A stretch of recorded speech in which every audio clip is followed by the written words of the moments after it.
Bienvenue sur les news de Samir. Aujourd'hui, on va analyser une chose très intéressante. Nous avons Candace Owen, connue en France pour l'affaire Brigitte, et qui s'exprime et qui est une MAGA comme tant d'autres. Elle suit le mouvement MAGA.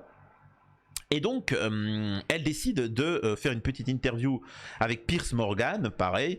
Et vous allez voir, ça va être très intéressant. Ça parle effectivement d'Israël, du soutien des États-Unis à cette entité, des conséquences et voilà donc de la diabolisation de l'Iran, en fait de tout le monde, de Poutine, de l'Algérie, de ceci et cela. Donc voilà, elle dénonce ceci.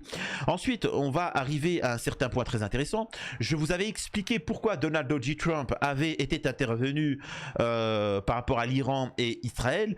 Il est venu pour sauver Israël. Les gens qui viennent et qui disent ça, il a fait ça pour montrer où étaient les sionards, il a fait ça pour apporter la paix, il a fait ceci. Non, Amisraël allait disparaître de la carte si les États-Unis n'intervenaient pas. Ce qui montre bien que Donald Trump est un lâche qui est soumis à Amisraël. Il joue un jeu, mais au fond, il est soumis à Amisraël. On va voir, je l'avais dit, on va voir les propos qui vont être tenus par la suite. Donc voilà, donc on va regarder ça un petit peu. Ah oui, et j'avais aussi dit que Donald Trump va essayer de récupérer son électorat qui ont vu que c'était un lâche, et donc il va essayer un petit peu de critiquer Israël et ainsi de suite, histoire de remonter sur le cheval. Juste avant, je vous demande de vous abonner. Je rappelle que je subis un shadowban, une censure suite à mes vidéos concernant bien évidemment cette thématique. Et pour lutter contre un shadowban, alors vous pouvez aussi faire des dons, c'est très bien, mais pour lutter contre un shadowban, il faut partager un maximum mes vidéos. Donc voilà, invitez les gens à regarder et ainsi de suite. Bon, bref.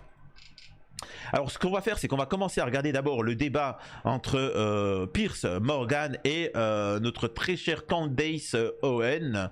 C'est parti. Donc là, Piers Morgan s'exprime. Attendez, je vais augmenter un petit peu le son. Voilà. Il explique que les terreaux au Moyen-Orient, c'est l'origine, c'est le Hezbollah, c'est les Houthis du Yémen, c'est le Hamas, etc. Je veux dire que cela est largement accepté par tous, tu peux pas le nier.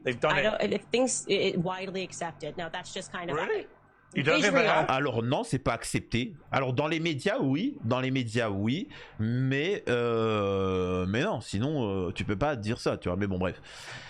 Israël est un état terreau. On est bien d'accord là-dessus.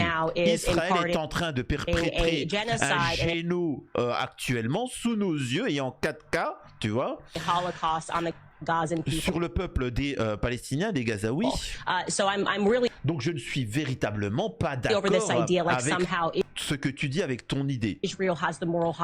De dire aussi qu'Amisraël c'est la civilisation, la démocratie la plus magnifique au monde, tout ce que tu veux, je sais plus quel superlatif ils peuvent utiliser. Et qu'on devrait se rallier à cette cause-là. Mais tout de suite, je te calme, je suis pas d'accord avec ça. Donc je suis d'accord avec toi. Je bip à Israël, mais c'est pas le sujet. Sur Gaza, etc. Je pense qu'on est d'accord sur ce sujet-là. Vous inquiétez pas. Mais c'est pertinent, c'est important. Tu peux pas dire oui, mais t'as vu, oui, je suis d'accord avec toi sur Israël, mais regarde les méchants du Hamas, regarde les méchants iraniens, etc. Non, tu peux pas dire ça. Et c'est ce qu'elle va lui dire. Oui, mais tu peux pas qualifier les Iraniens de méchants, de terreaux. T'aurais pu le faire si vraiment il y aurait eu un camp en Iran, un camp de concentration où ils ôtent la vie en masse à des citoyens, des gens. On serait tous choqués. Et lui, il répond, mais l'Iran a des armes nucléaires. Mais moi, ce qui m'intéresse, c'est qu'on a quelqu'un qui essaye d'avoir l'arme pour se défendre, mais Israël, elle l'a de manière illégale. Pourquoi ça ne te choque pas, Billy? Donc on a quand même une entité qui commet un géno, qui a l'arme atomique, qui c'est les fous du bus, Les mecs, ils attaquent tout ce qui bouge, tout le monde, tous les pays. Ils traitent l'humanité tout entière de géno. Ils ont une idéologie où ils se considèrent supérieurs à tout le monde. Et que nous avons été créés pour les servir. Quand même particulier. A Holocaust in Gaza that the world is watching. So, who's the La bigger question qui se pose aujourd'hui. is the question today. I would Qui est le plus grand terreau aujourd'hui? Pour ma say, part, as an American, je dirais qu'en tant qu'américaine, that if we're que going to si get nous behind a devons regime soutenir un change, changement de it régime, should be in Israel. ça devrait être d'abord So en Israël. that would be my Ça, c'est position. ma I think position. the position of a lot of Et people je who are pense que waking c'est up to celle the de fact beaucoup de that gens. Zion Alors, il faut savoir que j'ai été énormément critiqué, moi, en France, par les pro-palestiniens. Parce que moi, j'appelais pas un cessez-le-feu. J'appelais pas un on arrête. Moi, j'ai dit il faut intervenir militairement. Les États-Unis, la France, l'Occident doit intervenir militairement contre le régime des rabbins en Israël. Moi, c'est ce que j'ai dit. Oh, t'es ignoble, t'es raciste. T'as des gens de gauche qui me disaient t'es antisémite. Arrêtez, vous tenez des propos antisémites tous les jours, les mecs. Moi, ça n'a strictement rien à voir. Il y a un État hors la loi qui commet un géno, il faut intervenir militairement, c'est tout. Pourquoi tu me parles de cessez-le-feu? C'est-à-dire que demain, Adolphe, il se fait prendre sa branloute par les Russes. Il y a les Américains qui interviennent, etc. Et il dit pousse, c'est bon, cessez le feu, allez, on arrête. C'est bon, je garde tout l'Europe et pousse, on arrête. Ça se passe pas comme ça. Ça se passe pas comme ça. Je vois pas pourquoi avec un Israël on aurait un cessez-le-feu. Et après, c'est quoi, on se serre la main? Incroyable. Zionism has brought us nothing but Le sionisme ne nous a apporté que du grief in malheur America. Can you en name Amérique. one positive thing Dites-moi une seule chose positive that Zionists have que les contributed sionistes ont to apporté America? à l'Amérique. That us fighting these perpetual Mis à part notre guerre wars on perpétuelle, behalf of le Zionism fait has qu'on soit endetté, etc., le contributed to chaos. Dites-moi, quoi? Et ça, c'est excellent ce qu'elle vient de dire. C'est pertinent à souhait. Et moi, ce qui m'intéresse par la suite, c'est justement Steve Bannon qui s'exprime. Écoutez ça, concernant ce qui s'est passé avec l'Iran. Donald Trump a sauvé Israël. C'est tout. Ça, c'est les actes. Tu vois, après, il y en a, ils vont me dire, oui, mais il pense comme ceci ou cela. Bref. Ils ont estimé que le cessez-le-feu avait été conclu avec le but de sauver Israël. C'est l'histoire cachée ici.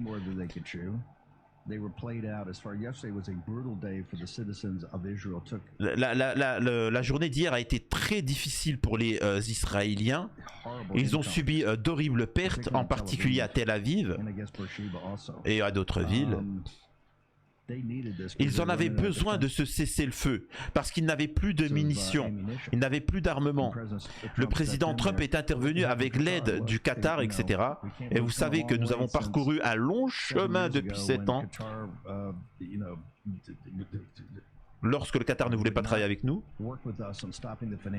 sur l'arrêt du financement du terreau, ils sont intervenus au milieu de la situation à Gaza, ils sont intervenus ici et le président a fait tout son possible pour le mettre en avant. Bref, bon, c'est très mal traduit, mais ce qu'il faut comprendre dans ce qu'il dit, c'est que, et ça, je sais pas pour ceux qui le savent, mais Israël n'avait plus de munitions, il n'avait plus de missiles, et donc l'Iran après c'était open bar, ils pouvaient bombarder comme ils veulent, autant qu'ils veulent et ainsi de suite. Il n'y a plus de dômes, de machins, etc. Et c'est pour ça que Donald Trump est intervenu en urgence pour le cessez-le-feu. Il aurait aimé détruire tout l'Iran, mais ça aurait détruit en conséquence les États-Unis. Le cessez-le-feu va permettre juste de faire une pause et de renflouer l'armement à Israël pour continuer le géno et tout ce qui s'ensuit. On va lire un petit article, si vous le souhaitez bien.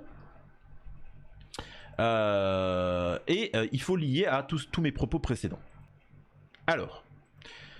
Alors que l'escalade militaire en amisraélie et l'Iran a secoué le Moyen-Orient, l'armée amisraélienne fait face à une baisse alarmante de ses stocks de munitions. Alors il y en a plein qui me disent Samir, pourquoi tu dis Amisraël, tu prononces mal le nom de ce pays, etc. Je sais pas, je t'avoue que j'aime bien l'histoire du monde. Je connais l'Iran. L'Iran a une histoire très ancienne. L'Iran, la France, l'Algérie, Moscou, enfin la Russie, etc. C'est des voilà. Après, je vous mens pas que tout ce qui a été créé ces dernières années, connais pas, j'ai du mal à retenir les trucs récents, tu vois. Donc moi je dis Amisraël, je sais pas si je prononce bien ou pas, mais après vous savez il y a beaucoup de choses parfois qui apparaissent, c'est une mode, tu vois. C'est comme la tectonique. Excusez-moi de vous dire ça, hein. T'as la funk, t'as la musique classique, t'as le jazz, t'as des trucs, tu vois. Ils sont là, ils resteront là. Dans 100 ans, on écoutera encore de la musique classique et ainsi de suite, tu vois. Et t'as des trucs qui sont apparus comme ça un peu sauvagement, qui sont agressifs et qui sont mauvais, comme la tectonique, pour ceux qui connaissent cette musique pathétique, qui est apparue, qui a fait son petit buzz, qui était sale et puis qui a disparu. Là. Donc vous me parlez de pays là, je savais même pas que c'était des pays. Pour moi c'était une bande de délinquants qui avaient pris un territoire. Mais voilà, c'est comme pour moi Daesh, État islamique, etc. C'est pas un État islamique, c'est rien du tout. Et ça dégagera. Hein. Donc voilà, bref. Une guerre éclaire entre Amisraël et l'Iran. Tout a commencé dans la nuit du 13 juin lorsque Amisraël lance une offensive militaire contre des cibles stratégiques en Iran. Moins de 24 heures plus tard, Téhéran a répliqué avec une attaque coordonnée. Ce cycle de représailles a rapidement pris une tournure régionale. 9 jours après le début du conflit, les États-Unis ont officiellement rejoint l'affrontement. Dans la nuit du 22 juin, les forces américaines ont frappé 3 sites nucléaires majeurs en Iran, à Fordow, Natanz et Ispahan. En réponse, l'Iran a visé dès le lendemain soir la base militaire américaine d'Al-Udeid, située au Qatar. Washington affirme qu'aucune victime ni dégâts importants n'a été recensé. L'armée amisraélienne a court de munitions stratégiques. D'après des sources citées par NBC, l'armée amisraélienne manque désormais de munitions cruciales pour poursuivre ses opérations à pleine capacité. Cette situation soulève des inquiétudes majeures pour la sécurité d'Amisraël, alors que l'intensité des affrontements a mis à rude épreuve ses capacités logistiques. Les tensions sont d'autant plus sensibles que les relations entre Benjamin Netanyahou et le président Trump, dont le pays reste un fournisseur clé d'armement pour Amisraël, se sont récemment détériorées. Un cessez-le-feu négocié sous pression. Donald Trump a annoncé qu'un accord de cessez-le-feu avait été conclu entre Amisraël et l'Iran. Selon les autorités amisraéliennes, tous les objectifs militaires ont été atteints, justifiant, etc. Bon, voilà. C'est pas Trump qui a demandé le cessez-le-feu ou soit, c'est Amisraël et Trump est venu l'appuyer. Voilà. C'est ça la véritable histoire. Trump en plus est humilié parce qu'il a été obligé de soutenir Amisraël et de fracturer sa base électorale. Parce que je rappelle que sa base électorale appelait justement à dire priorité aux Américains et pas priorité à autre chose qu'Amisraël. Et donc nous avons Trump qui essaye petit à petit de regagner confiance auprès de son électorat avec de petites saillies des saillies de ce genre-là. Et je vous jure, c'est pas une blague, ça me fait doucement rire. Trump a presque, j'ai bien dit, presque insulté Netanyahou au téléphone lorsque le premier ministre israélien a tenté de refuser un cessez-le-feu avec l'Iran, tu vois. Il a presque vilipendé. Ridicule. C'est ridicule. Donc, moi, je vous le dis, Trump est sous la coupelle d'Amisraël, que vous le vouliez ou non, c'est les actes. Si Donald Trump n'était pas intervenu, à l'heure actuelle, Amisraël n'existerait plus. Tout le monde vous le dit, c'est clair. Alors bien évidemment qu'il y a aussi ce qu'on appelle la politique de Samson, là, je sais plus comment ils appellent ça. En résumé, Amisraël menace les pays occidentaux de le soutenir en disant si vous ne le soutenez pas, on lancera des bombes atomiques dans l'atmosphère, partout, chez nos voisins, à droite, à gauche, on s'en balèque, on lancera des bombes atomiques partout. Et attendez, excusez-moi, je vois une araignée là-bas, je vais aller la déglinguer, je vais finir la vidéo et je vais la déglinguer. Désolé pour les écolos, détourner le regard. Mais donc voilà, donc tout ça pour dire que ils menacent, donc forcément ils se disent, les États-Unis aussi ont pu subir le chantage en disant venez nous aider face à l'Iran, sinon on promet qu'on lance des bombes atomiques partout et le monde entier va être empoisonné si vous ne nous soutenez pas. Il y a un moment, il faut agir, comme je vais agir contre cette araignée qui me fait là, qui faut déglinguer la gueule. Et donc voilà, donc en fait c'est ça. Le problème c'est que si tu ne fais rien, d'accord, on va leur donner le Grand Israël, ensuite ils vont attaquer l'Europe, ils vont dire ouais mais si vous nous laissez pas, on va lancer des bombes atomiques partout. Ben, on leur donne l'Europe et ainsi de suite. Bref, à bientôt sur les news de Samir, je vais m'occuper de l'araignée là, incroyable.